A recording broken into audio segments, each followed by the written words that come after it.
Hello everyone, it's Shane Kanto, your Wasteland Reviewer, and I'm here to review DreamWorks' new show on Hulu, Trollstopia. Because if you didn't get enough Trolls and Trolls, or Trolls World Tour, now you can get even more Trolls, just in 2D animation instead.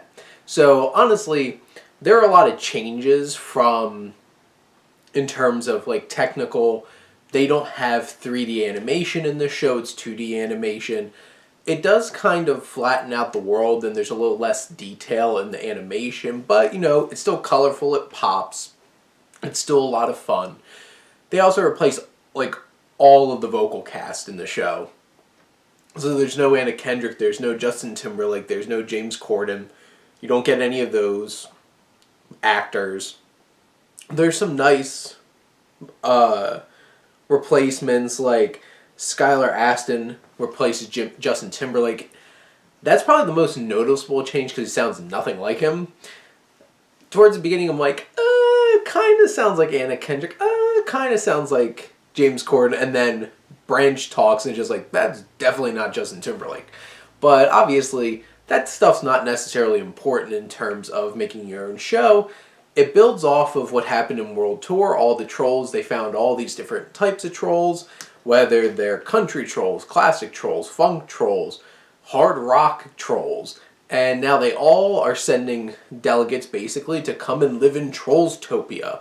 This perfect world for all the trolls to live and share experiences and cultures, building off of one of the main themes of Trolls World Tour. Because they dealt with racism and bigotry and stuff like that. And it's just like, oh, wasn't expecting that. It's a lot more... I felt like this is much more stereotypical of like a kid's kind of show versus even the Trolls movies, which are still like definitely for kids. But it has like it splits each episode in two. It has the theme of the episode. You're going to learn a life lesson, boys and girls, and you do it through the trolls interacting with each other. There's fun, poppy, catchy music. They're not a bunch of covers like in the movies, but also it makes them less recognizable, and they do sound like a bunch of generic sounding pop songs, but it's fun, it's energetic. I think kids are going to have a ball with it. Like for the adults around, there's some stuff that does work on a more mature level, but like in general, this show's definitely geared towards kids. Not like little toddler kind of kids, but still... I think the most I got out of it was a fun, easy watch, and I can see where it could be nice for kids to learn specific life lessons from it.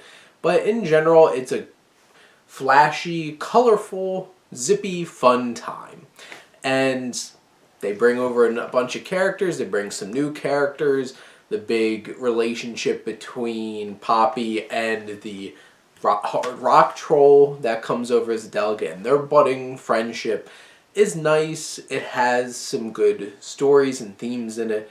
In general, Trollstopia is a fine time. This is the first season. I'm interested to see if DreamWorks continues and Hulu keeps producing more seasons. But in general, give us a thumbs up for the kids, and it's passable if you're watching it with some kids. Or watching it with like a group of people.